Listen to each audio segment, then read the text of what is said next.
बहुत बहुत नमस्कार क्लास 10th के स्टूडेंट्स, कैसे आप लोग और कैसे चल रही है आपकी बोर्ड एग्जामिनेशन के लिए प्रिपरेशन, कमेंट सेक्शन में जरूर लिख के बताइएगा। तो भाई मेरे एक स्टूडेंट AK वर्मा जी का एक कमेंट आया था कि sir magnetic effect of electric current पर एक वीडियो लेके आइए वन शॉट। मेरे को magnetic effect of electric current समझ नहीं आता, हमने बहुत बार पढ़ने का कोशिश किया लेकिन समझ नहीं आया, इनका कमेंट था। लेकिन आप अगर बोलो और मैं वीडियोस पर नहीं बनाऊं, ऐसा हो नहीं सकता है। मैंने उनसे 2 दिन का टाइम मांगा था और आज मैं बता रहा हूं magnetic effect of electric current को वन शॉट में कंप्लीट करूंगा।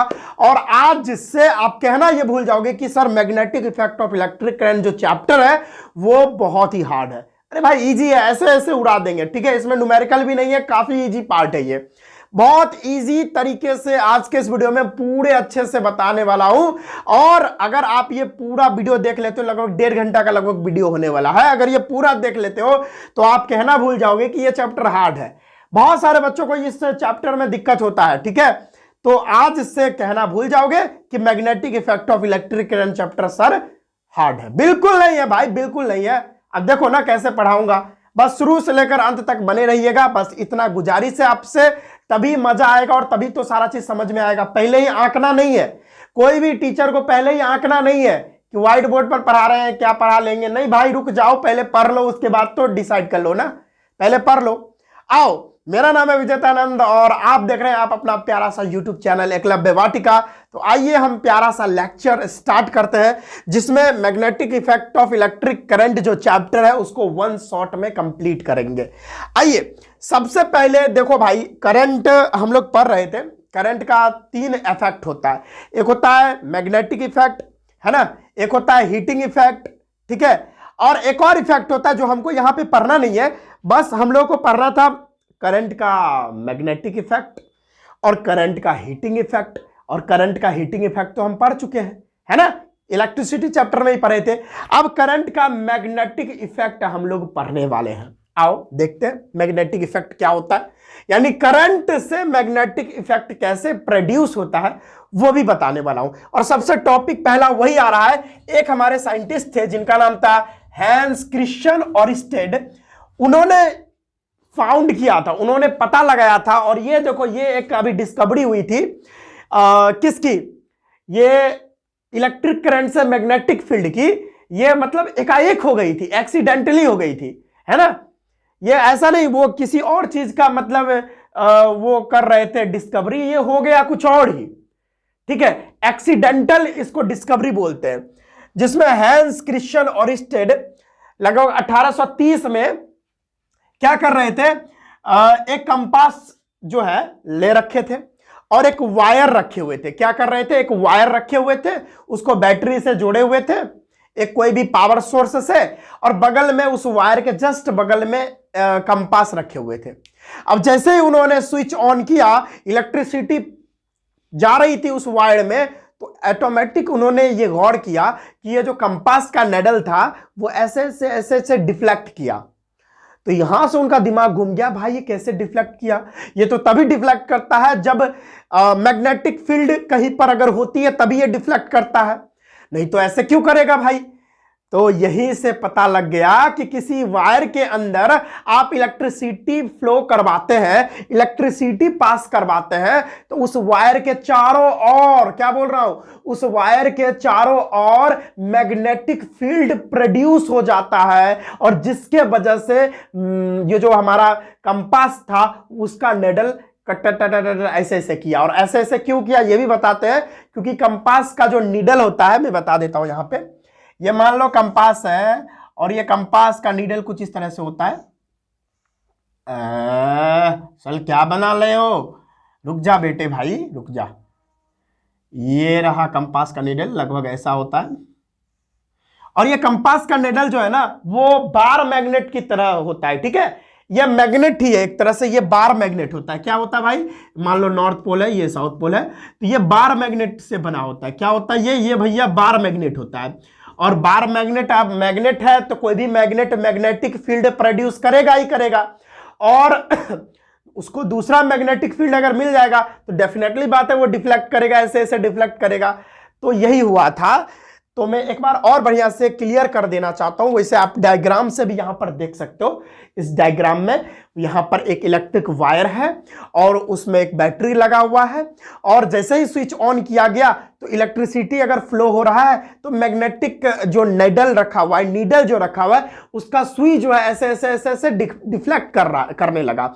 तो कारण क्या होता है वो मैं और अच्छे से मतलब एक्सप्लेन कर देना चाहता हूं, क्योंकि मेरे प्यारे बच्चे को ये चैप्टर समझ नहीं आती, तो उनको बढ़िया से खोपड़ी में घुसाना भी तो मेरा धर्म बनता है। सबसे पहला धर्म है कि बच्चे अच्छे से समझ जाए, ठीक है। तो इसके लिए मैं पूरा जान लगा दूंगा, पूरा पावर लगा दूंगा बच्चे को समझाने के लिए। बस शुरू से लेकर अंत तक बने रहिए, और मेरे अंदर जितना क्षमता है ना, मैं सारा क्षमता, सारा पावर, सारा एनर्जी सब लगा दूंगा आपको समझाने के लिए। तो टेंशन बिल्कुल भी नहीं लेना है, बस आराम से इत्मीनान से एकदम फोन पर देखते रहना है, और लैपटॉप पे जहां आप लेक्चर देख रहे हो, और इत्मीनान से देखना है। डिस्ट्रैक्शन नहीं चाहिए। अगर थोड़ा भी डिस्ट्रैक्ट कर जाओगे, इधर उधर नजर डाल दोगे, तब कितना भी अच्छा टीचर सामने क्यों नहीं पढ़ा रहा हो, आपको नहीं समझ आएगा बच्चों। ये मैं बात बता रहा हूं, ठीक है। तो भाई आप लेक्चर अगर देख रहे हो तो एकदम इत्मीनान से पूरा फोकस होके, कोई डिस्ट्रैक्शन नहीं, एकदम आप अकेले एक कमरे में बैठ के देखो भाई, कोई डिस्ट्रैक्शन नहीं, और तब देखो ये लेक्चर, तब आपको बढ़िया समझ आएगा, ठीक है। डिस्ट्रैक्शन अगर होता है तो डेफिनेटली कोई भी पढ़ाई आपको नहीं समझ आएगा, ठीक है। तो आओ फोकस्ड होके देखना। तो भाई क्या हुआ ये देखो यहां पर एक बैटरी जोड़ा हुआ है, एक ने एक से ज्यादा भी ले सकते हो, कोई प्रॉब्लम नहीं। एक बैटरी जोड़ा हुआ है, इसमें स्विच भी रखा गया है। अभी ये स्विच ऐसे ही है और यहां इस तरह से कनेक्टेड है, और इसके जस्ट बगल में एक कंपास रखा गया है, जैसा कि आपने अभी डायग्राम में देखा। लेकिन कोई बात नहीं है, मैं फिर से एक बनाना चाहूंगा, मेरे को डायग्राम अच्छा बनाने नहीं आता, so sorry students, but try कर रहा हूं कि बन जाए। चलो, ये नॉर्थ और साउथ ये कंपास है। अब ये प्लस है, ये माइनस। जैसे इलेक्ट्रिसिटी फ्लो हुआ इसके अंदर, जैसे हमने स्विच को क्या किया, स्विच को ऑन किया, और इलेक्ट्रिसिटी जैसे ही पास किया, ये आई है इलेक्ट्रिसिटी, जैसे ही इधर पास किया तो इस वायर के चारों ओर मैग्नेटिक फील्ड बनने लगा। क्या हो गया, इस वायर के चारों ओर क्या होने लगा, मैग्नेटिक फील्ड बनने लगा। और मैग्नेटिक फील्ड बनने लगा मतलब क्या, कि जैसे ही मैग्नेटिक फील्ड इस नीडल पे आई होगी, क्योंकि ये नीडल भी मैग्नेट का बना हुआ है, और मैग्नेट भी क्या करता है, मैग्नेटिक फील्ड प्रोड्यूस करता है। तो ये भी मैग्नेटिक फील्ड प्रोड्यूस किया होगा, यानी ये भी मैग्नेटिक फील्ड प्रोड्यूस किया होगा, और ये दोनों मैग्नेटिक फील्ड आया होगा, आपस में संपर्क किया होगा, डेफिनेटली ये डिफ्लेक्ट करेगा, ऐसे ऐसे ऐसे ऐसे डिफ्लेक्ट करेगा, ठीक है। समझ में आ रहा। तो यहां से ये प्रूफ हो गया, हैंस क्रिश्चियन ऑरिस्टेड ने ये प्रूफ करके बता दिया कि अगर आप कोई भी वायर में I am sorry for that, I am sorry, थोड़ा तबीयत खराब है। तो एक हैंस ऑरिस्टेड जी ने ये प्रूफ करके बताया कि ये देखो, ये प्रूफ नहीं करवाए थे, ये एक्सीडेंटली हो गया था, ठीक है। I am sorry for that, कि ये एक वायर लिए थे, उसमें इलेक्ट्रिसिटी जैसे ही पास करवाए, उसके जस्ट बगल में कंपास रखा हुआ था, तो जैसे इलेक्ट्रिसिटी पास करवाए तो भाई वो कंपास का नीडल भी डिफ्लेक्ट करने लगा, ऐसे ऐसे हरकत करने लगा।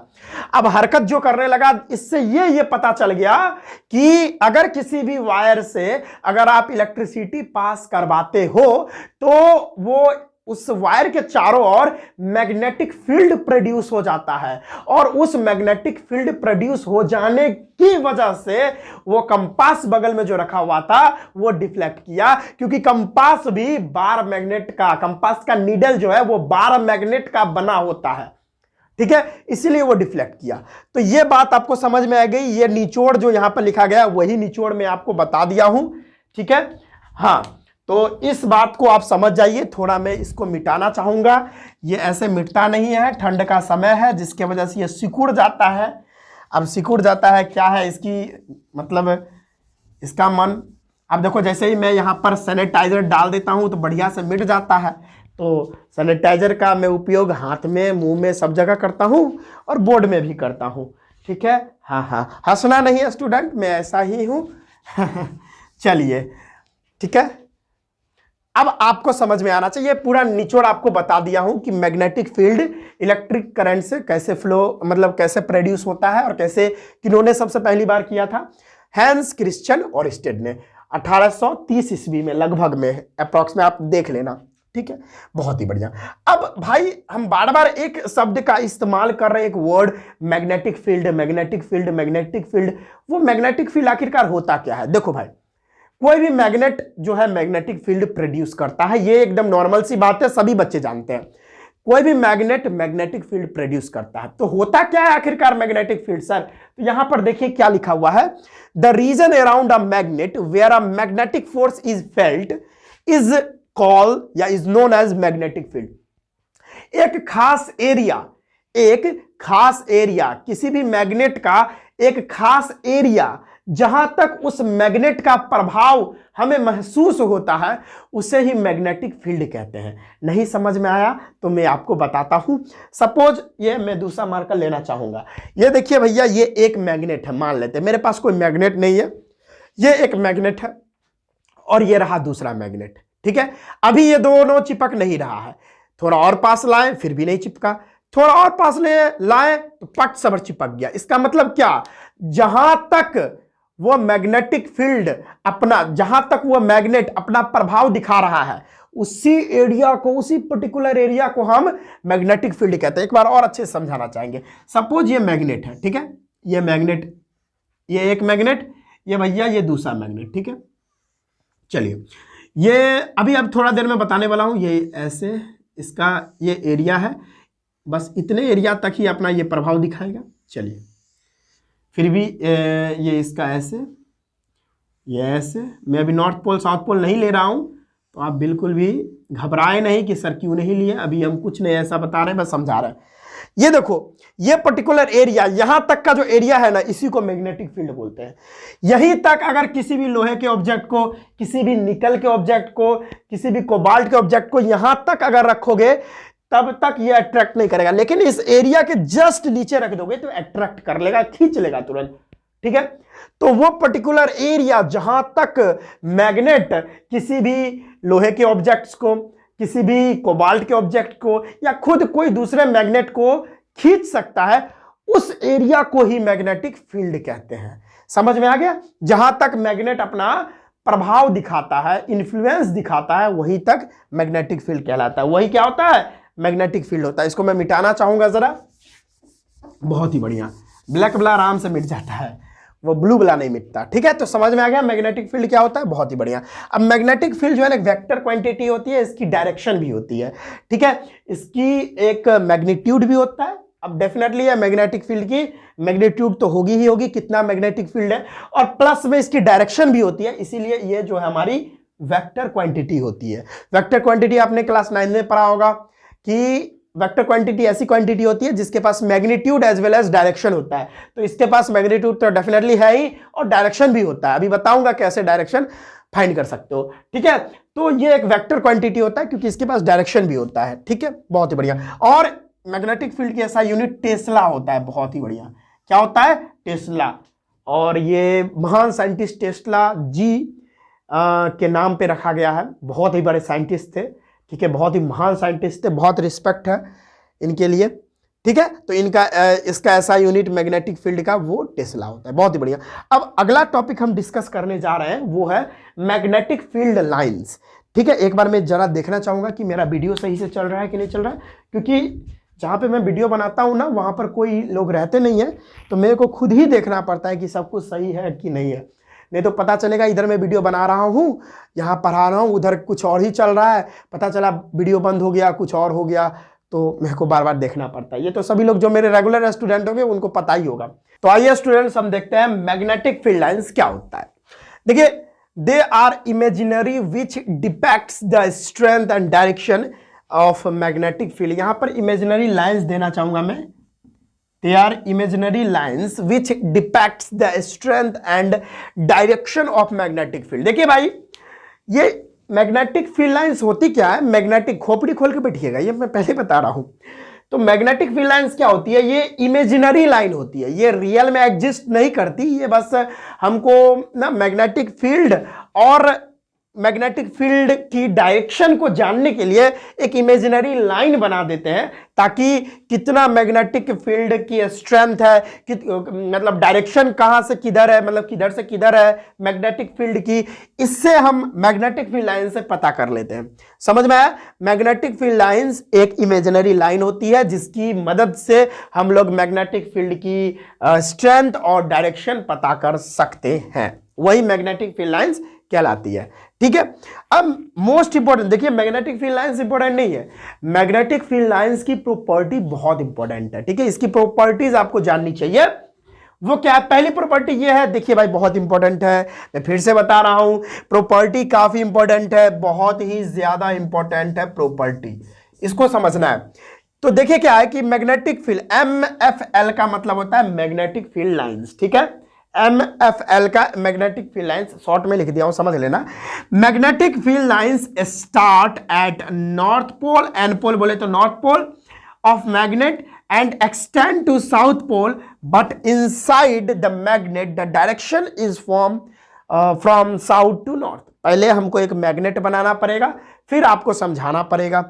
ठीक है, तो यहां पर मैं एक मैग्नेट बनाता हूं, एक बाड़ मैग्नेट बना लेता हूं। ये है बाड़ मैग्नेट, समझ लीजिए, ये नॉर्थ और ये साउथ।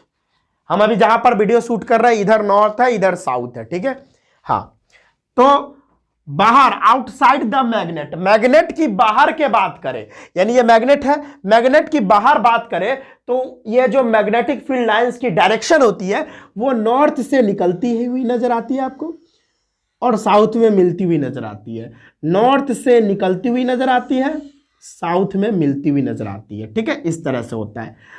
फिर से एक बार बना दूं मैं, नॉर्थ से निकलती हुई आती है नजर आपको, साउथ में मिलती हुई नजर आती है। इधर नॉर्थ से निकली और यहां पर साउथ में मिल गई, इस तरह से। ठीक है, बहुत ही बढ़िया। समझ में आया? कोई प्रॉब्लम? यानी नॉर्थ से निकली, मैं ऐसे बना सकता हूं, नॉर्थ से निकली और साउथ में गई, इस तरह से। नॉर्थ से निकली, साउथ में गई। ठीक है, ये तो बाहर की बात थी, आउटसाइड द मैग्नेट, बाहर, मैग्नेट के बाहर। लेकिन मैग्नेट के अंदर की बात करें तो ये साउथ से नॉर्थ चलती है। मैं इसको मिटाना चाहूंगा, ये क्या करती है? साउथ से नॉर्थ चलती है, ऐसे ऐसे। ठीक है, ऐसे चलती है। ठीक है, तो मैं यहां क्या लिखना चाहूंगा कि अगर आप मैग्नेट का बाहर बात करो, यानी मैग्नेट के बाहर आउटसाइड बात करो, तो कैसे चलती है? North to south, and to ऐसे लिख देता हूं मैं, बाहर। और इनसाइड मैग्नेट के अंदर की बात करो तो मैग्नेट के अंदर साउथ से साउथ टू नॉर्थ चलती है।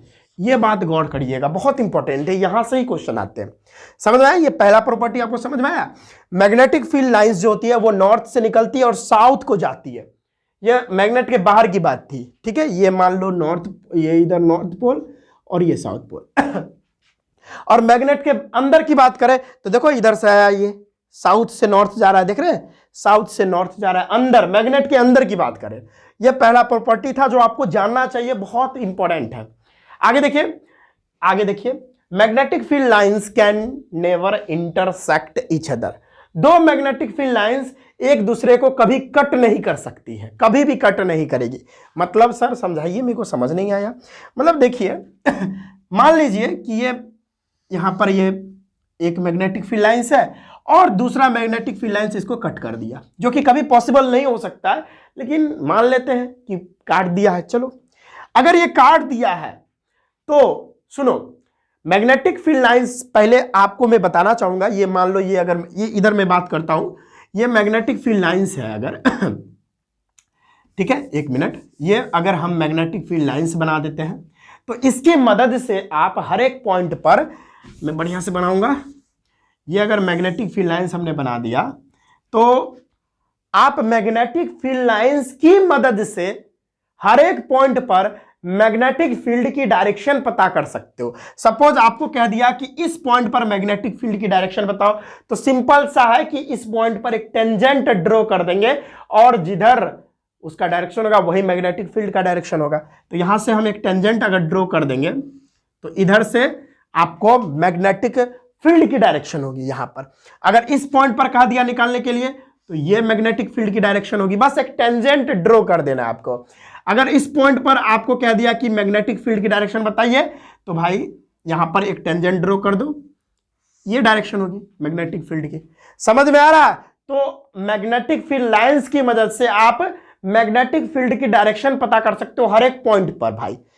तो उसी तरह से यहां पर अगर दो मैग्नेटिक फील्ड लाइंस एक दूसरे को कट कर दिया तो यहां पर एक ही पॉइंट से दो टेंजेंट ड्रॉ हो जाएगा, एक यहां पर से ये ड्रॉ हो जाएगा, ठीक है, और एक पॉइंट से यहां पर ये ड्रॉ हो जाएगा, ठीक है, दो टेंजेंट ड्रॉ हो जाएंगे और दो टेंजेंट ड्रॉ हो जाएंगे तो एक ही पॉइंट से दो आपको डायरेक्शन देगा मैग्नेटिक फील्ड का, एक ही पॉइंट से दो मैग्नेटिक फील्ड का डायरेक्शन देगा कि नहीं देगा? और एक ही पॉइंट से दो डायरेक्शन थोड़ी होगा, एक पॉइंट से एक ही मैग्नेटिक फील्ड की डायरेक्शन आप बता सकते हो। तो एक पॉइंट से यहां पर दो दो टेंजेंट बन गया तो दो दो डायरेक्शन बताएगा, एक इधर और एक इधर, जो कि पॉसिबल ही नहीं है। समझ में आया?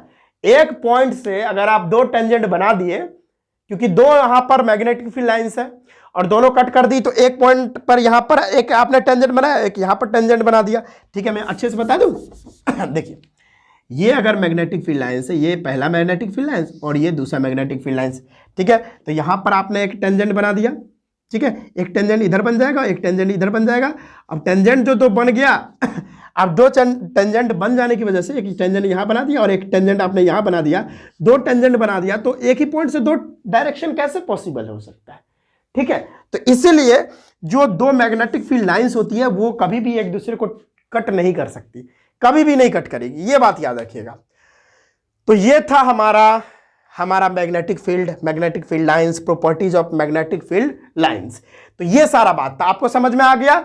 बढ़िया से समझ में आ गया। अब हम बात करते हैं थोड़ा मैग्नेट के बारे में बात कर लेते हैं, मैग्नेट में जो पोल्स होते हैं उसके बारे में बात कर लेते हैं। अगर आपको नोट करना है तो इसको नोट कर सकते हैं। तो चलिए स्टूडेंट्स, अब बात करते हैं हम लोग मैग्नेट एंड इट्स पोल्स। उसके बाद हम लोग पोल डिफाइन करेंगे, magnetic field in straight wire हम डिफाइन करेंगे, मतलब समझेंगे, मैक्सवेल का राइट हैंड थंब रूल समझेंगे, सारा कुछ अभी करेंगे। बस वीडियो में शुरू से लेकर अंत तक बने रहिए, मजा दिलवा के पढ़ाऊंगा और आपके खोपड़ी में घुसा दूंगा। आओ देखते हैं मैग्नेट एंड इट्स पोल। देखो मैग्नेट क्या होता है? मैग्नेट ऐसा सब्सटेंस होता है जो मैग्नेटिक फील्ड प्रोड्यूस कर सकता है। मैग्नेट वो सब्सटेंस होता है जो मैग्नेटिक फील्ड प्रोड्यूस करता है, या बुक में और सारे बुक में यह भी लिखा रहता है कि मैग्नेट वो सब्सटेंस होता है जो स्मॉल आयरन के पीसेस को, कोबाल्ट को, निकेल को अट्रैक्ट कर सकता है, ठीक है।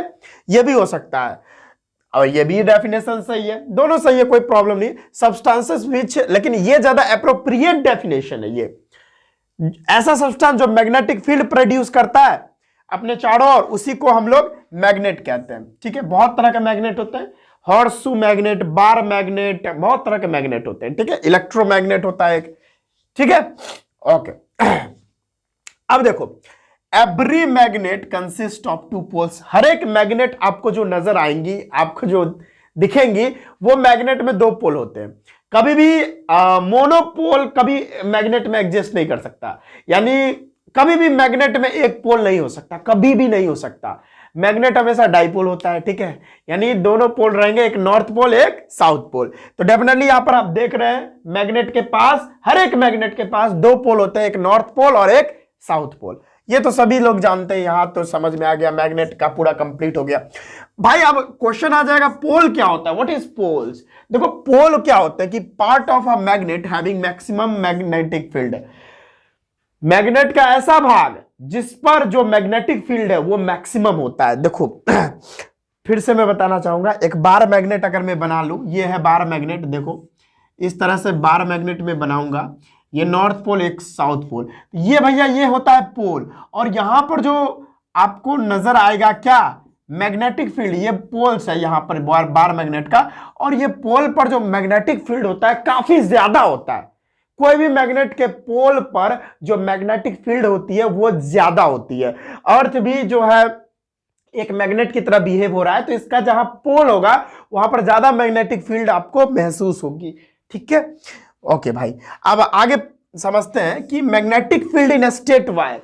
अगर सीधा वायर है, क्या है भैया, मैं सीधा वायर अगर दिखाना चाहूं आपको, तो मान लो भाई, अरे भैया एक मिनट में कोई और वायर ले लेता हूं, मान लो यही वायर है माइक की, ये अगर सीधी वायर है, ये वायर अगर आपको सीधी नजर आ रही है, ठीक है, देख लो, ये अगर सीधी वायर है तो इसमें मैग्नेटिक फील्ड कैसे प्रोड्यूस होगी, है ना, उसकी डायरेक्शन कैसी होगी, कैसे पता करेंगे हम लोग? तो ये पता करते हैं हम लोग मैक्सवेल के राइट हैंड थंब रूल से। राइट हैंड, लेफ्ट नहीं, ये याद रखिएगा, राइट हैंड थंब रूल से पता करते हैं। ओके, तो ये हम पहले देखेंगे, पहले ये देख लेते हैं कैसे होता है। तो देखो, अगर मैग्नेटिक फील्ड आपको निकालना है, कैसे, डायरेक्शन कैसी होगी, स्ट्रेट वायर में, ये रहा स्ट्रेट वायर, अगर ये सीधा है तो ये स्ट्रेट वायर में मैग्नेटिक फील्ड कैसे, मतलब हम पता कर सकते हैं कि उसकी डायरेक्शन क्या है? तो देखो, shape of magnetic field for a straight wire is in the form of concentric circle having centre as its conductor. मतलब कहने का मतलब है कि आपकी जो स्ट्रेट वायर है, सीधी वायर है, सीधी, उसमें जो आपका मैग्नेटिक फील्ड बनेगा, उसका जो शेप है, उसका जो आकार होगा, वो कैसा होगा? वो होगा कॉन्सेंट्रिक सर्किल जैसा, यानी ऐसा सर्किल जिसमें बहुत सारे सर्किल आपको नजर आएंगे और सबका जो पॉइंट है, सबका जो मिडिल पॉइंट है वो एक ही होगा। ठीक है, जैसे ये इस तरह से मैं बताऊंगा। कॉन्सेंट्रिक सर्किल को आप ऐसे समझ सकते हो, ये एक पॉइंट है, ये देखो यहां पे, ये यहां पे, यानी जितना भी सर्किल आप बनाओगे सबका जो रेडियस है वो बढ़ता जाएगा। यहां पर सबका मिडिल पॉइंट एक ही होगा। ठीक है, इसका रेडियस थोड़ा बड़ा, इसका थोड़ा बड़ा, इसका थोड़ा बड़ा। ठीक है, तो कॉन्सेंट्रिक सर्किल ऐसा सर्किल होता है जिसका मिड पॉइंट एक ही होता है, उसी को कॉन्सेंट्रिक सर्किल कहते हैं। ओके, तो आपको जो मैग्नेटिक फील्ड बनेगी स्ट्रेट वायर में या स्ट्रेट कंडक्टर में, है ना, वो क्या कैसी बनेगी? कॉन्सेंट्रिक सर्किल की तरह बनेगी। वो मैं करके भी बताऊंगा। और ये पता करते हैं हम लोग राइट हैंड थंब रूल से। ये देखो, आपको स्ट्रेट वायर में, स्ट्रेट वायर में, सीधी वायर में शेप तो पता चल जाएगा ऐसे ही कि हाँ गोल गोल गोल गोल गोल गोल कॉन्सेंट्रिक सर्किल जैसा बनेगा। लेकिन मैग्नेटिक फील्ड की जो डायरेक्शन होगी, किधर से किधर होगी, है ना, क्लॉकवाइज होगी कि एंटी क्लॉकवाइज होगी, ये आपको पता चलेगा मैक्सवेल के राइट हैंड थंब रूल से। ठीक है, अब मैक्सवेल का राइट हैंड थंब रूल क्या कहता है सर, और ये एग्जाम के पॉइंट ऑफ व्यू से काफी इंपॉर्टेंट भी है। तो आप देखते हैं, कुछ नहीं करना है, इमेजिन करना है आपको। ऐसा नहीं कि कोई एक वायर पकड़ ली, इमेजिन करना है। ये जो चीज आपको बता रखा है यहां पर Maxwell right hand thumb rule, उसको इमेजिन करना है, मतलब अपने माइंड में ही सोचना है। ठीक है, वैसे जो बातें आप लोग सोचते हो ना, हाँ वो, हाँ हाँ यार उससे मिलेंगे ऐसा वैसा, वो समझ रहे हो ना बात? समझ लो यार, मैं समझ सकता हूं आपकी भावनाओं, आप क्या सोच रहे हो, आपकी भावनाएं। तो देखो, इमेजिन करना है कि that you are holding a current carrying straight conductor in your right hand. मतलब इमेजिन करना है कि आप एक करंट कैरिंग स्ट्रेट कंडक्टर अपने हाथ में इस तरह से पकड़े हुए हैं। जैसे ये करंट कैरिंग स्ट्रेट कंडक्टर होगा, ठीक है, तो इसको हम इस तरह से पकड़े हुए हैं, इस तरह से देख रहे हो। अगर ये स्ट्रेट कंडक्टर है तो इसको हम इस तरह से पकड़े हुए हैं, इस तरह से, देख रहे हो, इस तरह से हम इसको पकड़े हुए हैं। तो इसी तरह से आपको पकड़ना है। ठीक है, चलो भाई, बहुत बढ़िया। तो इमेजिन करना है आपको कि आप एक करंट कैरिंग स्ट्रेट कंडक्टर अपने राइट हैंड से, राइट हैंड, ये है भैया राइट हैंड, इससे पकड़ना है, इस तरह से, इस तरह से, इस तरह से पकड़ना है। इन सच अ वे, कैसे पकड़ना है? ये रहा अगर वायर तो इस तरह से पकड़ना है, ये अगर स्ट्रेट वायर है तो इसको इस तरह से पकड़ना है। ठीक है, इस तरह से। ठीक है, समझ में आ गया? चलो, इस तरह से पकड़ना है, और इस तरह से पकड़ना है in such a way that the thumb points towards the direction of current. मतलब आपको उधर से पकड़नी होगी। मतलब ये देखो स्ट्रेट कंडक्टर है, और अगर करंट की डायरेक्शन यहां पर नीचे से ऊपर की ओर है, करंट की डायरेक्शन नीचे से ऊपर की है, तो अंगूठा जो आपका होगा वो करंट का डायरेक्शन बताएगा, और आपका ये जो चारों उंगली होगा, जो ये चारों फिंगर देख रहे हैं ना, ये चारों फिंगर देख रहे हैं, वो मैग्नेटिक फील्ड की डायरेक्शन बताएगी। अगर करंट नीचे से ऊपर जा रहा है, अगर करंट, मैं थोड़ा और आगे से बता देता हूं, करंट अगर नीचे से ऊपर जा रहा है, क्या नीचे से ऊपर अगर करंट जा रहा है, तो आपको इस तरह से करंट कैरिंग कंडक्टर को पकड़ना है कि आपका अंगूठा जो है इलेक्ट्रिक करंट की डायरेक्शन बताए। तो इलेक्ट्रिक करंट नीचे से ऊपर जा रहा है तो अंगूठा ऐसे ही करोगे ना, ऐसे ही करोगे और ऐसे कर लिए, यानी करंट ऊपर जा रहा है तो ऊपर दिखा दिया अंगूठा, और आपकी चारों उंगली जो है वो मैग्नेटिक फील्ड की डायरेक्शन बताएगी। और कैसे, यहां पे देख रहे हो मैग्नेटिक फील्ड इधर से इधर होगी, इधर से इधर, इधर से घुसोड़ के इधर, यानी ऐसे आएगी, यानी आप ऐसे पकड़े हो ना, ऐसे देखो, ऐसे ऐसे एकदम आएगी, पूरा एकदम इस तरीके से, ठीक है। तो towards the direction of current, then your fingers will wrap around the conductor in the direction of field lines of the magnetic field। तो वही बात है, और आपकी जो ये चारों उंगली होगी वो मैग्नेटिक फील्ड की डायरेक्शन बताएगी, है ना, यही बात यहां पे लिखा हुआ है। आओ इसमें मान लो हमने करंट पास करवाया, इधर से जा रहा है करंट, इधर से करंट जा रहा है, ठीक है, इधर से ये अभी करंट नीचे जा रहा है, अभी करंट कैसे जा रहा है, नीचे जा रहा है। हम लोग जानते हैं, इलेक्ट्रिसिटी चैप्टर में पढ़ चुके हैं कि करंट की डायरेक्शन पॉजिटिव टर्मिनल से निगेटिव टर्मिनल की तरफ होती है, ये जा रहा है। अब यहां पर करंट नीचे जा रहा है, तो यहां पर आपको कहेगा कि magnetic field lines, magnetic field की डायरेक्शन कैसी है, यहां पर कैसे बताओगे आप? सिंपल है, राइट हैंड थंब रूल लगाना, ये है राइट हैंड। अब इसको आप पकड़े हुए, इसको क्या किए, इस तरह से पकड़े हुए, तो इस तरह से पकड़ने के अंगूठा कैसा जाएगा, नीचे जाएगा। तो अब मैग्नेटिक फील्ड डायरेक्शन, अब देखो मान चलो अंगूठा इधर गया, तो आपका जो ये चारों उंगली है किधर डायरेक्शन कर रहा है, डायरेक्शन इधर कर रहा है कि ये जो चारों उंगली है ये अंदर से इधर आ रहा है, यानी जो मैग्नेटिक फील्ड की डायरेक्शन होगी, पहला नंबर तो कॉन्सेंट्रिक सर्किल होगा ही। तो कॉन्सेंट्रिक सर्किल तो आप पहले बना ही लो, ये रहा कॉन्सेंट्रिक सर्किल, ये रहा कॉन्सेंट्रिक सर्किल, बना लिए, बहुत ही बढ़िया सर, कॉन्सेंट्रिक सर्किल बना लिए। और करंट नीचे जा रहा है ना, करंट तो नीचे जा रहा है तो आपका जो अंगूठा होगा वो डाउनवर्ड डायरेक्शन दिखाएगा। अभी इधर देखो, इधर से तो ऊपर जा रहा है, तो इधर कॉन्सेंट्रिक सर्किल होगा तो अंगूठा मेरा ऊपर जाएगा, लेकिन करंट ये देखो इस तरह से चलता जाएगा, करंट ऊपर है तो अंगूठा इधर, इधर है तो इस तरह से यहां पर मैग्नेटिक फील्ड होगा। यार नीचे आ गया तो देखो, नीचे आ गया तो मैं ऐसे करूंगा, ऐसे नीचे आ गया तो इधर से मैग्नेटिक फील्ड जाएगा, इधर से, इधर से। तो मैग्नेटिक फील्ड आपको कैसे नजर आएगी, इधर से, इधर से जा रही है और इधर से अंदर जा रही है और इधर से बाहर निकलती हुई नजर आएगी आपको, इस तरीके से। समझ में आ रहा है? तो यानी आप देख रहे हैं ये कौन सा आपका डायरेक्शन है, ये है भैया क्लॉकवाइज। ये क्या हो गया, ये जो डायरेक्शन है वो क्लॉकवाइज डायरेक्शन है, समझ में आ गया, ये है क्लॉकवाइज। और अगर अपवर्ड जा रहा है तो कॉन्सेंट्रिक सर्किल यहां भी बनेगा, है ना। मैं इसको लाइंस को मिटाना चाहूंगा इसको, ताकि हम लिख पाए, ठीक है। आप देख लेना वहां पर बैक जाके, आप कॉन्सेंट्रिक सर्किल यहां बनाओगे तो यहां भी वैसे ही होगा, देखो हो गया। अब देखो अभी करंट ऊपर जा रहा है, करंट ऊपर जा रहा है, ऊपर जा रहा है, देख रहे हो ऊपर जा रहा है, करंट ऊपर जा रहा है। अब ऊपर जो जा रहा है, अब देखो यहां से कर्ल फिंगर इधर जा रहा है, यानी चारों उंगली ऐसे दिखा रहा है, यानी इधर से अंदर जाएगा करंट, यानी ये हमारा मैग्नेटिक फील्ड का डायरेक्शन होगा, और इधर से अंदर जाएगा और इधर से आपको निकलता हुआ नजर आएगा करंट, ठीक है। तो ये आप कैसा देख रहे हो, इधर से इधर उल्टा जा रहा है, यानी एंटी क्लॉकवाइज है। ये डायरेक्शन कैसा है, ये एंटी क्लॉकवाइज डायरेक्शन है, एंटी क्लॉकवाइज डायरेक्शन। तो इस तरह से हम लोग मैक्सवेल के राइट हैंड थंब रूल से पता कर सकते हैं मैग्नेटिक फील्ड की डायरेक्शन कैसे हम फाइंड कर सकते हैं स्टेट कैरिंग कंडक्टर में, ठीक है।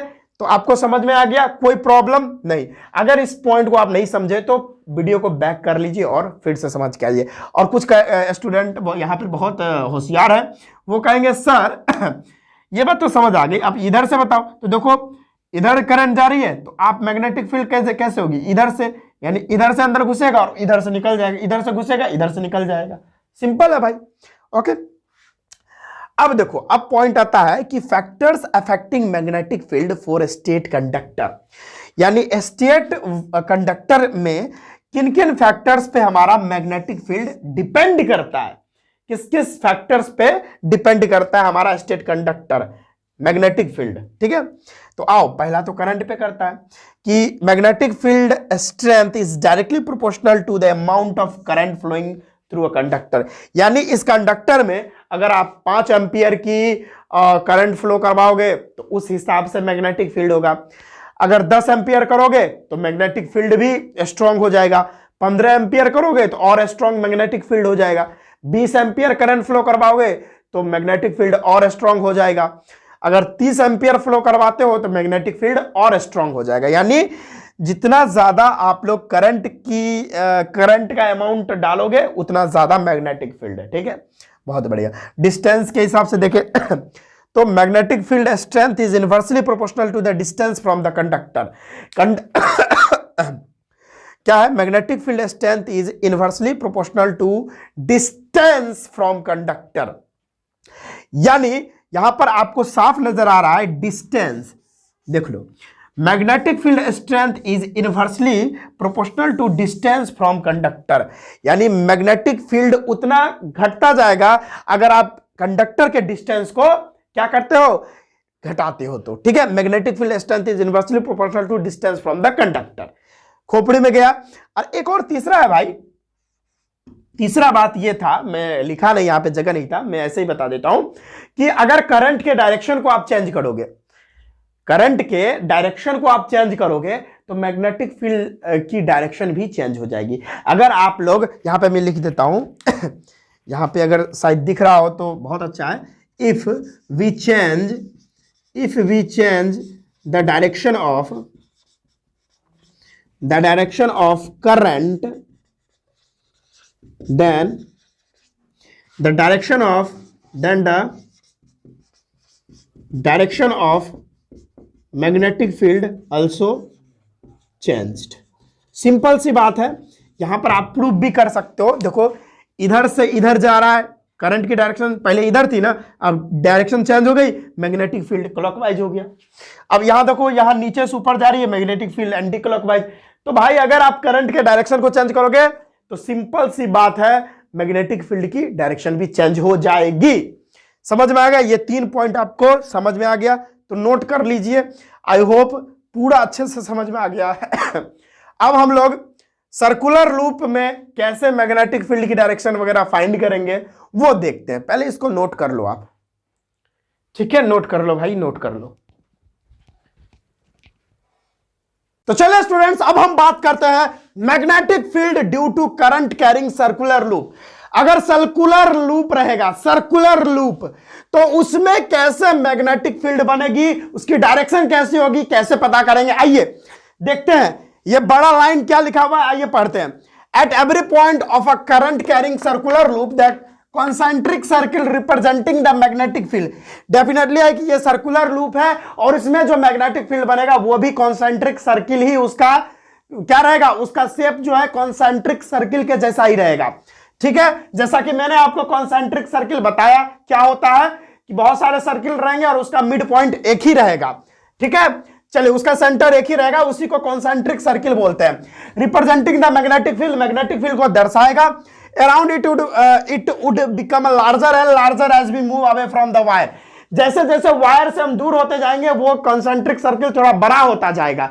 जैसे जैसे वायर से हम दूर जाते जाएंगे कॉन्सेंट्रिक सर्किल बड़ा होते जाएगा। अभी मैं आपको ये प्रूफ करके दिखाऊंगा अभी। ठीक है, अभी मैं बनाया नहीं हूं, अभी जस्ट बनाऊंगा। ठीक है, by the time we reach at the center of the circular loop, the arcs of the big circle appear as a straight line। और जैसे जैसे हम सर्किल के मिड पॉइंट में आएंगे, यानी ये लूप के, ये सर्कुलर लूप के जैसे ही मिड में आएंगे तो हमारा मैग्नेटिक फील्ड लाइंस जो होगा वो एक तरह से सीधा हो जाएगा। ठीक है, यानी मैग्नेटिक फील्ड एक तरह से वो सीधा हो जाता है, वो भी बताएंगे। और मैग्नेटिक फील्ड की डायरेक्शन जो है आप कैसे फाइंड कर सकते हो, मैक्सवेल के राइट हैंड थंब रूल से यहां पता कर सकते हो। आओ ना भाई, दिल गुर्दा फेफड़ा सब कुछ खोल के बैठिए मेरे सामने, हुलुक बुलुक नहीं कीजिए। ठीक है, बस गौर से मेरे को देखते रहिए, सारा कुछ सिखा दूंगा, ब्रेन में घुसा दूंगा, ठोक दूंगा। ठीक है, सीधा। बहुत सारे ना टीचर्स, बहुत सारे यूट्यूब चैनल है, वो थंबनेल में लगाएंगे अगर ये नहीं आया एग्जाम में तो जिंदा जला देना। भाई क्या बात है, या अगर ये क्वेश्चन नहीं आया तो गोली मार देना हमको या ये ट्रिक नहीं आया तो क्या कहे भाई, छोड़ो, दूसरे की बात नहीं करना, यहां समझो। समझ में आ गया ये बात? अब देखो, पहले मैं इसका बनाता हूं। देखिए, ये सर्कुलर लूप है, इधर से इधर करंट जा रहा है, ये करंट जा रहा है, ये ऐसे ऐसे करंट जा रहा है, समझ लीजिए, ये करंट जा रहा है। बहुत ही बढ़िया। ठीक है, अब देखिए एक मिनट, अब करंट जा रहा है, अगर हमको मैग्नेटिक फील्ड पता करना है कैसे होगा, तो आपको मैक्सवेल का राइट हैंड थंब रूल लगाना है। ये है राइट हैंड, ये है ना, लेफ्ट हैंड नहीं, राइट हैंड थंब रूल लगाना है। ये रहा राइट हैंड, और जिसमें अंगूठा करंट की डायरेक्शन को बताता है और ये जो चारों उंगली है वो मैग्नेटिक फील्ड की डायरेक्शन बताता है। तो अभी यहां पर करंट ऊपर की तरफ है ना, देखिए यहां अभी करंट ऊपर की तरफ है, तो अंगूठा मेरा ऊपर रहेगा और ये चारों उंगली जो है कैसा है, मैग्नेटिक फील्ड की डायरेक्शन बताएगा ना। ये देखिए करंट ऊपर जा रहा है तो मेरा अंगूठा ऊपर है और ये चारों उंगली मैग्नेटिक फील्ड की डायरेक्शन बता रहा है। तो ये मेरा जो चारों उंगली है वो कैसे मुड़ रहा है, ऐसे मुड़ रहा है। तो पहले तो कॉन्सेंट्रिक सर्किल बनेगा ही, मैं कॉन्सेंट्रिक सर्किल बना देता हूं। यहां पर मेरे को मैग्नेटिक फील्ड निकालना है तो कॉन्सेंट्रिक सर्किल, अच्छा फिलहाल में मैं ये पूरा सर्कुलर रूप में बीच में कहीं मिड पॉइंट बना देता हूं यहां पर, ठीक है, कोई प्रॉब्लम। और यहां पर मेरे को मैग्नेटिक फील्ड पता करना है तो मेरे को क्या करना होगा भाई, सर्कुलर लूप बनेगा, सॉरी क्या बोल रहा हूं, कॉन्सेंट्रिक सर्किल बनेगा। तो पहले तो हमको कॉन्सेंट्रिक सर्किल बना लेना है, मैग्नेटिक फील्ड जो बनेगा यहां पर कॉन्सेंट्रिक सर्किल बनेगा। आप डायरेक्शन थोड़ा देर में बताते हैं। तो ऐसे कॉन्सेंट्रिक सर्किल बना लो भाई, ये देखो ऐसे बनेगा, फिर ऐसा, फिर ऐसा, ठीक है। उसके बाद कैसा, उसके बाद एक बात बता रहा हूं, ऐसे है ना, तो ऐसे, फिर ऐसा, और बीच में आते आते सीधा, एक बार और बन जाएगा या नहीं, नहीं नहीं, बीच में आते आते एकदम सीधा, ठीक है। फिर अगर यहां पर आपको पता करना है यहां पर, तो इसका भी कॉन्सेंट्रिक सर्किल जैसा, ये ऐसा, फिर ऐसा, ये भी ऐसा, और यहां बीच में आते आते सीधा हो जाता है। उसके बाद कुछ इस ढंग का मैग्नेटिक फील्ड बनता है यहां पर सर्कुलर लूप में। ये रहा साइज, मतलब ये शेप रहा कॉन्सेंट्रिक सर्किल, यहां का हमको निकालना था तो यहां का मैग्नेटिक फील्ड, और हमको यहां का निकालना था तो यहां का मैग्नेटिक फील्ड इसी तरह से बनेगा। अब डायरेक्शन अगर आपको पता करना है सर्कुलर लूप में तो कैसे होगा, तो डायरेक्शन देखो, यहां पर करंट इधर जा रहा है, ठीक है, राइट हैंड रूल यूज करना है ना, मैं लेफ्ट हैंड बार बार कर दे रहा हूं क्योंकि ये हमारा हाथ बिजी रहता है तो मेरा ये हाथ नहीं जाता है। आपको यही बात गौर करना है कि right hand thumb rule use करना है, ये राइट हैंड, लेफ्ट नहीं, राइट। तो देखिए करंट ऊपर जा रहा है और हमारा जो चारों उंगली है इस तरह जा रहा है, यानी यहां पर जो मैग्नेटिक फील्ड है वो इनवर्ड है, अंदर की तरफ है, क्या है, अंदर की तरफ है। और इधर से इधर अंदर जा रहा है और इधर से निकलता हुआ नजर आ रहा है, इधर से बाहर निकलता हुआ नजर आ रहा है, ठीक है, गया। यानी देखिए ना भाई, आप समझ तो लीजिए, यहां पर ये करंट अगर ऊपर जा रहा है तो मैग्नेटिक फील्ड इधर से ही जाएगा, तो ये इधर से अंदर गया और इधर से बाहर निकल आया, ठीक है। ये कौन सा डायरेक्शन है बताओ, ये ऐसे ऐसे चल रहा है, मतलब क्या, ये एंटी क्लॉक डायरेक्शन है। यहां पर कौन सा डायरेक्शन है, मैं लिख दूंगा anti clockwise, anti clockwise direction है इधर, इस पॉइंट पर एंटी क्लॉकवाइज। और यहां क्या है देख लो ना भाई, अब यहां पर करंट क्या है, राइट हैंड लेना है हमको, फिर से याद रखिए। अब यहां पर करंट नीचे जा रहा है, तो करंट हम नीचे जा रहा है, तो ये देखिए मैग्नेटिक फील्ड इधर चला जाए। करंट अगर नीचे जा रहा है, ध्यान से देखिएगा मेरे बच्चों, अगर करंट यहां पर देख रहे हैं नीचे जा रहा है, करंट अगर नीचे जा रहा है तो मैग्नेटिक फील्ड इधर से जाएगा, इधर से, तो मैग्नेटिक फील्ड अभी इधर से जा रहा है, इधर से मैग्नेटिक फील्ड जा रहा है, ठीक है। और आ किधर से रहा है, इधर से आ रहा है, देख रहे हो यहां पे, फिर से मैं बता दूं, करंट अगर नीचे जा रहा है तो इधर से जा रहा है और इधर से आ रहा है, तो इधर से जाएगा और इधर से भैया आता हुआ नजर आएगा आपको, इधर अंदर जा रहा है, इधर से बाहर निकल रहा है, ठीक है, समझ में आया। और तो ये कौन सी डायरेक्शन है, देखो इधर से इधर जा रहा है तो ये क्लॉकवाइज डायरेक्शन है, इधर हम क्या लिखेंगे, ये भैया क्लॉकवाइज डायरेक्शन है, इधर से क्लॉकवाइज डायरेक्शन। तो यहां पर यह बात प्रूफ हो गई कि अगर आप करंट के डायरेक्शन को चेंज कर दोगे, देख रहे हो यहां करंट ऊपर जा रहा था तो मैग्नेटिक फील्ड की डायरेक्शन एंटी क्लॉकवाइज, और यहां पर करंट नीचे हो गया, डाउनवर्ड डायरेक्शन हो गया करंट का, तो मैग्नेटिक फील्ड की डायरेक्शन क्लॉकवाइज हो गई। तो अगर आप करंट को चेंज कर दोगे, यानी करंट के डायरेक्शन को चेंज कर दोगे, तो मैग्नेटिक फील्ड की डायरेक्शन डेफिनेटली चेंज हो ही जाएगी।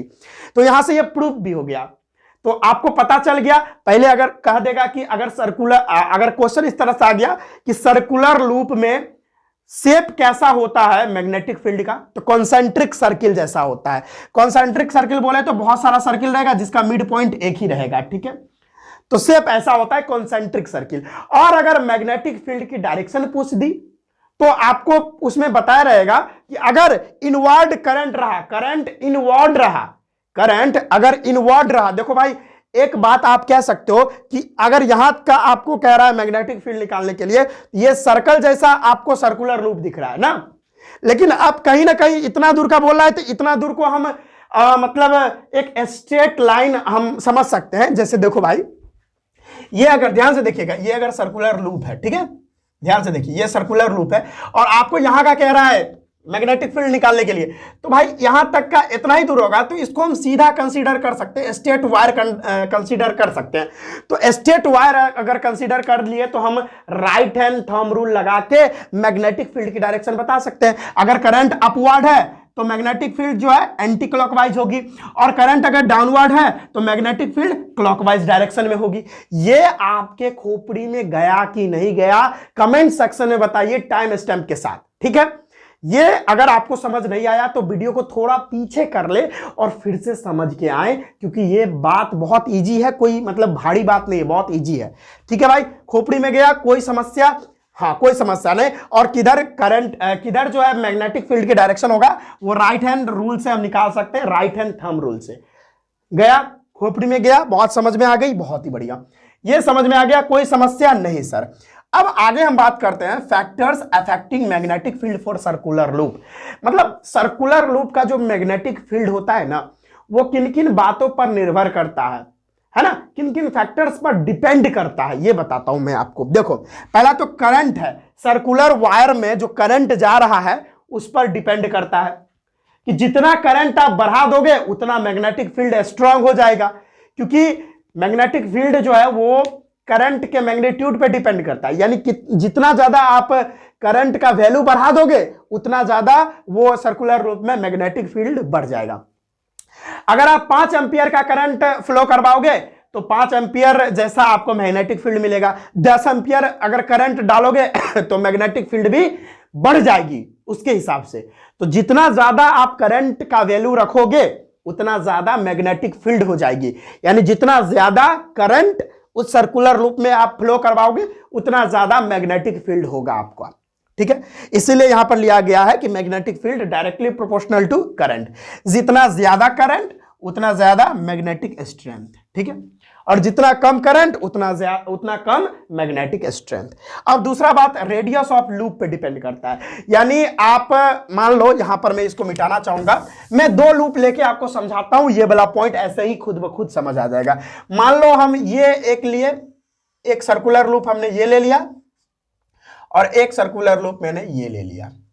अब बताओ दोनों में से रेडियस किसका बड़ा है? ये देखो, इसका रेडियस ये रहा और इसका रेडियस इतना। तो जितना, देखो यहां पर लिखा गया है कि magnetic strength is inversely proportional to the radius of loop, यानी जितना, सुन लो भाई, जितना बड़ा रेडियस उतना कम मैग्नेटिक स्ट्रेंथ। सिंपल सी बात है कि जितना छोटा रहेगा उतना कम, उतना ज्यादा मैग्नेटिक फील्ड बनेगा यहां पर, ठीक है, और जितना बड़ा रहेगा रेडियस उतना कम मैग्नेटिक फील्ड देखने को मिलेगा। समझ में आ रहा है? कोई प्रॉब्लम है कि जितना ज्यादा बड़ा रेडियस, जितना ज्यादा बड़ा रेडियस उतना कम मैग्नेटिक स्ट्रेंथ, उतना कम मैग्नेटिक फील्ड, और जितना कम रेडियस उतना ज्यादा मैग्नेटिक फील्ड, ठीक है। कोई समस्या? कोई समस्या नहीं। तो अगर हम ये दोनों सर्कुलर लूप में बोलेंगे कि ज्यादा मैग्नेटिक फील्ड किसमें दिखाई देगा, तो इसमें दिखाई देगा। क्यों? क्योंकि इसका रेडियस कम है तो मैग्नेटिक फील्ड ज्यादा होगा, इसका रेडियस थोड़ा बड़ा है तो मैग्नेटिक फील्ड थोड़ा कम होगा। सिंपल, ये दोनों बात समझ में आ गया। अब हम बात करते हैं सोलेनॉइड की, जो कि काफी इंपॉर्टेंट है, मोस्ट इंपॉर्टेंट, इसलिए मैं इसमें 3 स्टार लगा देता हूं, 3 स्टार लगा देता हूं, बहुत इंपॉर्टेंट है। सोलेनॉइड क्या होता है कि a coil of wire that acts like an electromagnet when a flow of electricity passes through it. मतलब एक कॉइल्ड वायर लेना है। कॉइल्ड वायर बोल जानते हो क्या होता है? यानी एक वायर लेना और उसको ऐसे ऐसे ऐसे ऐसे राउंड कर देना है, कॉइल की तरह कर देना है। ऐसे एक वायर लेना है और उसको आपको ऐसे कर देना है, ऐसे ऐसे ऐसे ऐसे ऐसे टर्न कर देना है, ठीक है। और उसके बाद क्या करना है आपको? उसके बाद उसमें से इलेक्ट्रिसिटी पास करवा देना है। अब जैसे ही इलेक्ट्रिसिटी पास करवाओगे उसके अंदर मैग्नेटिक फील्ड आ जाएगा, उसी को भाई सोलेनॉइड कहते हैं। यहां पे लिखा गया है a coil of wire that acts like an electromagnet. अगर किसी भी कॉइल्ड वायर को अगर इलेक्ट्रोमैग्नेट जैसा हम बना देते हैं, कब? जब उसमें से इलेक्ट्रिसिटी पास करवाते हैं, तो उसी को हम सोलेनॉइड कहते हैं, ठीक है। अभी मैं आपको बताऊंगा। अब सुनो, सोलोनाइड में एक बहुत, देखो इसमें जितना पॉइंट लिखा गया है सारा इंपॉर्टेंट है। इसमें एक लिखा गया बात, magnetic field inside solenoid is uniform, यानी मैग्नेटिक फील्ड जो आप पता करोगे सोलोनाइड के अंदर, बाहर नहीं अंदर, तो वो magnetic field uniform magnetic field होती है। यूनिफॉर्म मैग्नेटिक फील्ड कहने का मतलब एकदम पूरा सीधा लाइन रहने वाला है, ठीक है, अगर सिंपल वर्ड में आप समझना चाहो तो, ठीक है। जैसे यहां पर देखिए हमने क्या किया है, ये बैटरी जोड़ दिया, ठीक है, ये बैटरी का पॉजिटिव टर्मिनल, ये नेगेटिव टर्मिनल, ये सभी को पता होगा। एक बार मैं देख लूं भाई कि वीडियो सही से चल रहा है। हाँ, वीडियो तो सही से चल रहा है, कोई समस्या नहीं है वीडियो में। चलिए, तो ये पॉजिटिव टर्मिनल, ये नेगेटिव टर्मिनल। अब आप हायर क्लास में थोड़ा पढ़ोगे कि जो पॉजिटिव टर्मिनल होता है वो साउथ पोल बनता है और जो नेगेटिव टर्मिनल होता है वो नॉर्थ पोल बनता है, ये अभी हायर क्लास में पढ़ोगे।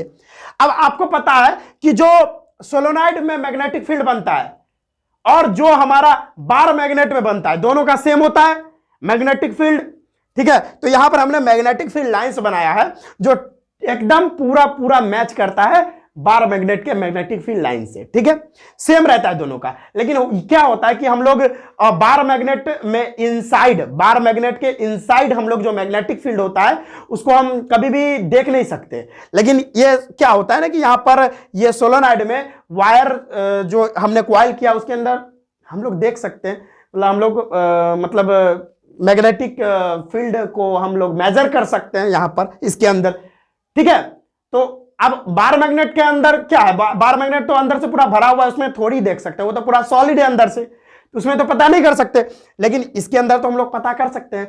तो तब जाके बात पता चली कि ये जो मैग्नेटिक फील्ड होता है सोलेनॉइड के अंदर वो पूरा यूनिफॉर्म होता है अंदर में, ठीक है, क्योंकि ये खोखला होता है ना अंदर से, तो हम लोग पता कर सकते हैं, ठीक है। अब सुनिए, अब बार मैग्नेट में कैसे था, नॉर्थ पोल से मैग्नेटिक फील्ड लाइंस बन रही थी, निकल रही थी और कहां जा रही थी, साउथ में, नॉर्थ से निकल के साउथ में जा रही थी। और अंदर में देखिए अब डायरेक्शन अगर आपको पूछ देगा सोलोनाइड में तो नॉर्थ से साउथ है, आउटसाइड द सोलोनाइड, नॉर्थ से साउथ आउटसाइड।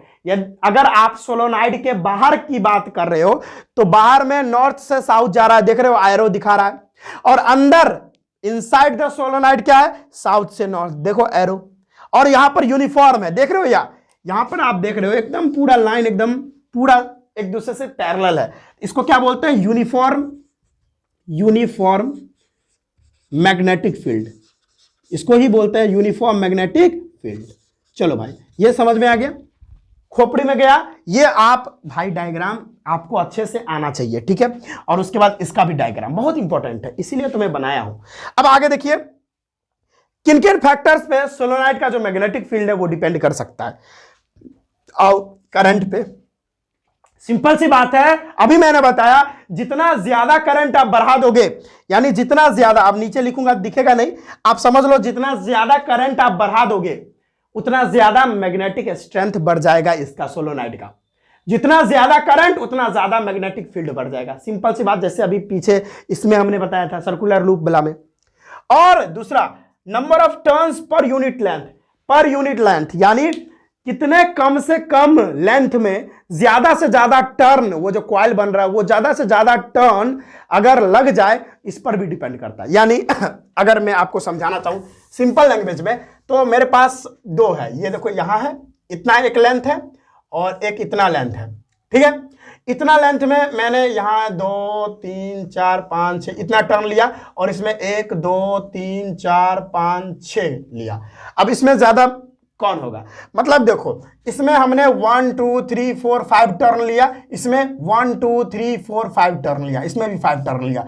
लेकिन ज्यादा मैग्नेटिक फील्ड किसमें होगा, कम वाले में। ये देखो जिसका लेंथ कम होगा उसमें, क्यों, क्योंकि इसका लेंथ छोटा है और छोटा लेंथ में ही हमने 5 बार हमने टर्न करवा दिया। तो जितना कम से कम लेंथ में ज्यादा से ज्यादा टर्न हो जाए उससे ज्यादा हमको फर्क पड़ता है, ठीक है। तो समझ में आया कि पहला नंबर, बहुत सारे बुक में तो ये लिखा है कि जितना नंबर ऑफ टर्न्स होगा उतना ज्यादा मैग्नेटिक फील्ड, मैं मानता हूं, लेकिन लेंथ पर भी डिपेंड करता है कि कितना कम से कम लेंथ में ज्यादा से ज्यादा टर्न हो जाए, वो आपको मैग्नेटिक फील्ड ज्यादा आपको लाके देने वाला है, ठीक है। तो ये दोनों फैक्टर्स था जिस पर मैग्नेटिक फील्ड सोलोनाइड का डिपेंड करता है। आप मैग्नेटिक फील्ड को बढ़ा भी सकते हो, घटा भी सकते हो। ये एक तरह से इलेक्ट्रोमैग्नेट की तरह हो गया, ठीक है। यानी आप करंट की वैल्यू बढ़ा दोगे तो मैग्नेटिक फील्ड भी बढ़ जाएगी, करंट की वैल्यू घटा दो मैग्नेटिक फील्ड घट जाएगी, नंबर ऑफ टर्न्स को घटा दो मैग्नेटिक फील्ड घट जाएगी, नंबर ऑफ टर्न्स को बढ़ा दो मैग्नेटिक फील्ड बढ़ जाएगी। बस सिंपल सी बात है। चलिए इसको नोट कर लीजिए, फिर आगे हम बात करते हैं और सारी बातों को, जैसे इलेक्ट्रोमैग्नेट वगैरह, फ्लेमिंग का लेफ्ट हैंड रूल, ये सब बात करते हैं। नोट कर लीजिए।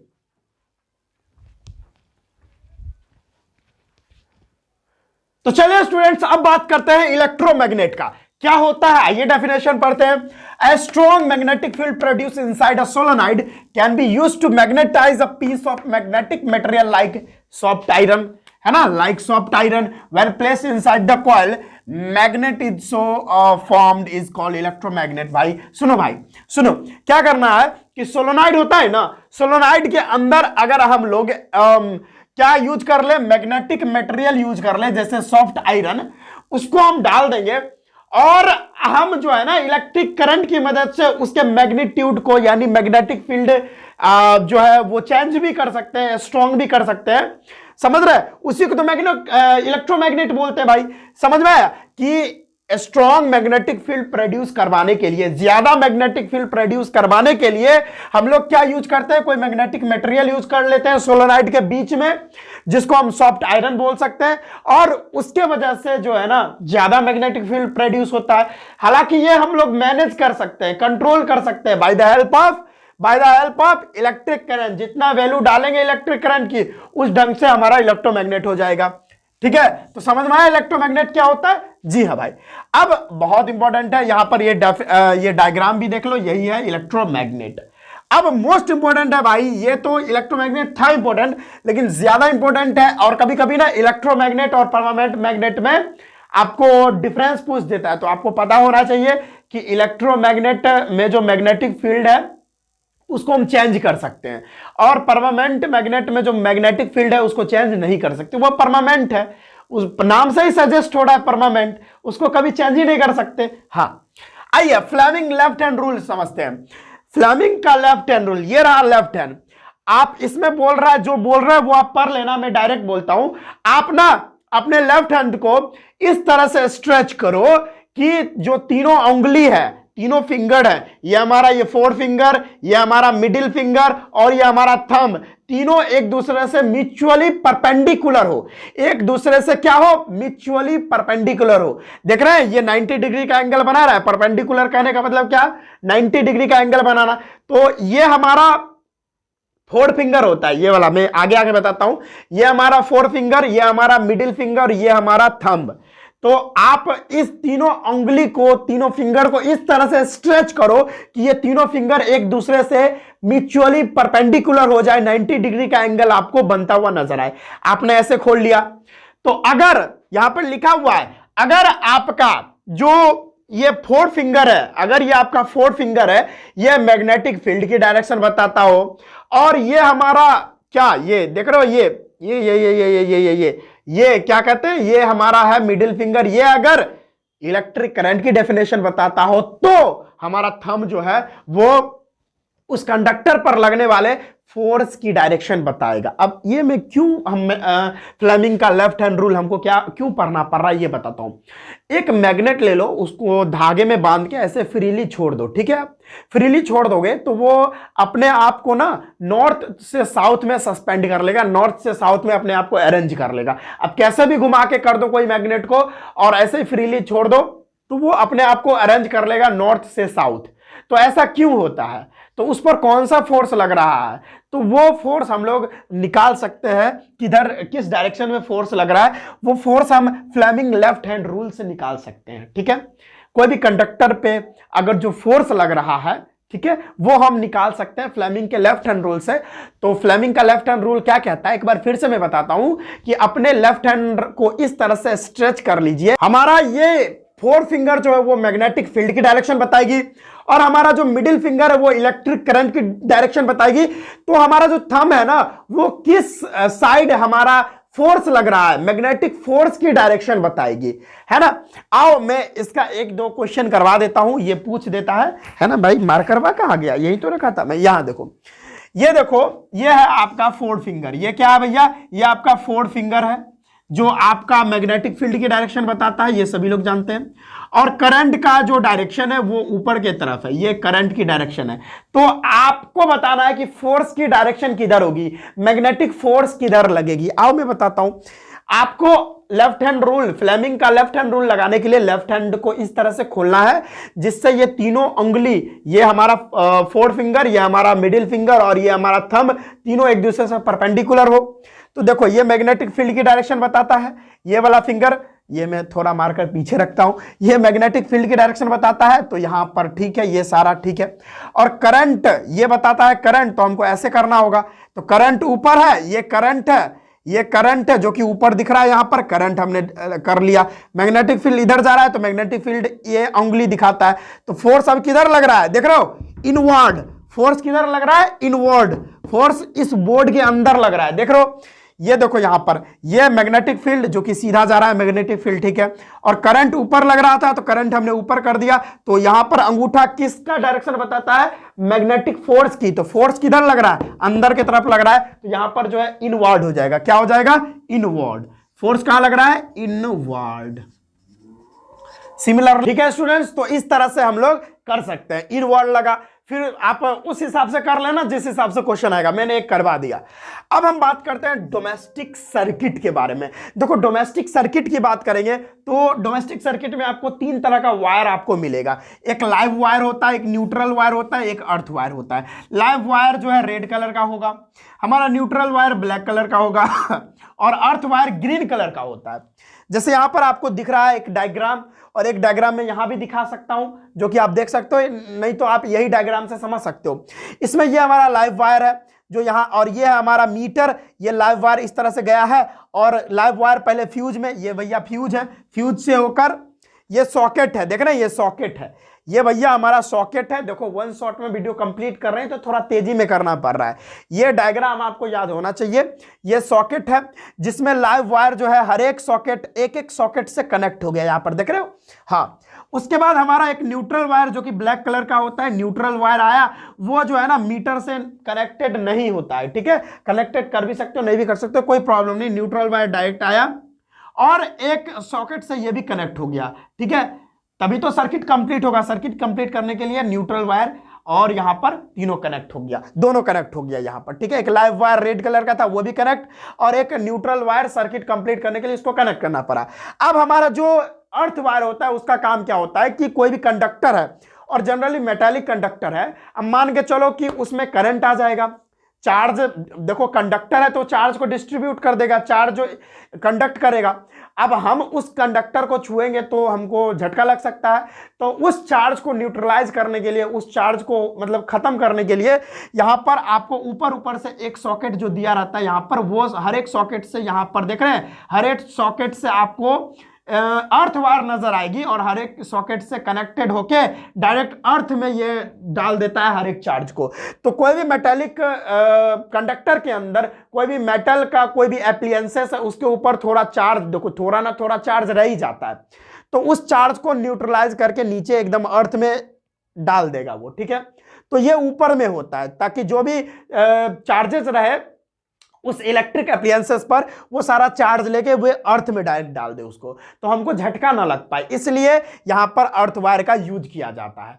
तो समझ में आ गया ये बात। हाँ, अब मोस्ट इंपॉर्टेंट शॉर्ट सर्किट और ओवरलोडिंग, बहुत इंपॉर्टेंट टॉपिक है भाई, इसको कवर करते हैं। देखो शॉर्ट सर्किट क्या होता है कि जब भाई लाइव वायर और न्यूट्रल वायर एक दूसरे के कांटेक्ट में आते हैं, और जनरली अब एक दूसरे से कांटेक्ट में आए तो एकाएक आ जाएंगे, एक्सीडेंटली ऐसा हो जाता है, हम जान के तो टच नहीं करवाएंगे। तो जब लाइव वायर और न्यूट्रल वायर एक दूसरे से टच करते हैं तब जाके यहां पर शॉर्ट सर्किट होता है, क्योंकि होता क्या है एकाएक, अब वो दोनों कनेक्ट करते हैं तो एकाएक रेजिस्टेंस बहुत ज्यादा घट जाता है। क्या होता है, अगर लाइव वायर और न्यूट्रल वायर एक दूसरे से कनेक्ट करते हैं तो रेजिस्टेंस बहुत घट जाता है, और रेजिस्टेंस घटेगा तो आपको पता है इलेक्ट्रिक करंट की वैल्यू बढ़ जाएगी, इलेक्ट्रिक करंट बहुत हैवी हो जाता है, और जिसके वजह से बहुत ज्यादा इलेक्ट्रिक करंट जाने की वजह से यहां पर हीटिंग इफेक्ट की वजह से वहां पर जो है शॉर्ट सर्किट हो जाता है। तो समझ में आया क्या होता है? हाँ, ये बात आपको समझना चाहिए, बहुत इंपॉर्टेंट था।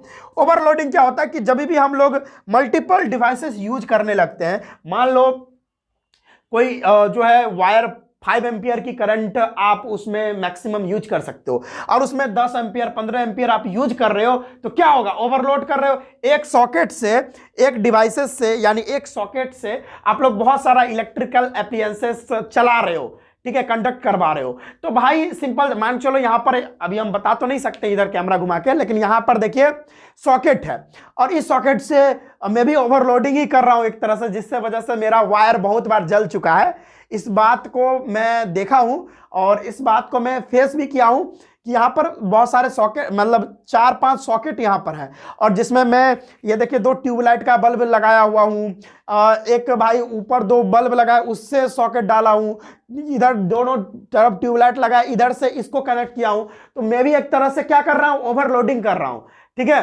तो जिसके वजह से वायर को मतलब ओवरलोडिंग कर दिया, मतलब क्या कि ओवरलोडिंग करने से हीट ज्यादा प्रोड्यूस होगा, जिसके वजह से वायर की जलने की वायर जल जाता है और जिसकी वजह से शॉर्ट सर्किट भी होता है। तो ओवरलोडिंग ये होता है कि आप ज्यादा से ज्यादा डिवाइस यूज करते हो तो वो प्रॉब्लम है, उसी को ओवरलोडिंग कहते हैं। वही बात लिखा है, when we use multiple devices on single socket. Single socket में हम बहुत ज्यादा डिवाइसेस यूज कर रहे हैं, मल्टीपल डिवाइसेस, तो वो कारण बनता है ओवरलोड का।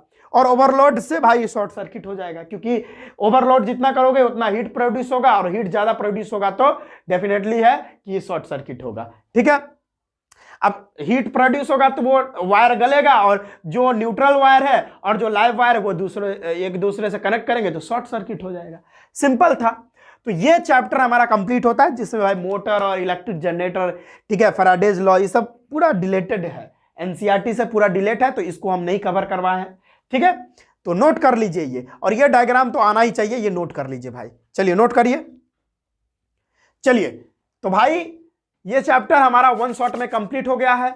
तो इसी तरह का वीडियो देखने के लिए मेरे चैनल को सब्सक्राइब कर ले, और इतना मेहनत हम आप ही लोगों के लिए कर रहे हैं भाई। हमारे पास डिजिटल बोर्ड नहीं है, फिर भी 1 शॉट में वीडियो आप तक पहुंचा रहा हूं, तो बहुत बड़ी बात है, बहुत मेहनत से ये वीडियो आ रहा है, ठीक है। तो वीडियो को लाइक और चैनल को सब्सक्राइब कर दीजिएगा और अपने दोस्तों को भी बताइएगा। तो चलिए हम मिलते हैं इसी तरह के इंपॉर्टेंट वीडियो के साथ, तब तक के लिए जय हिंद।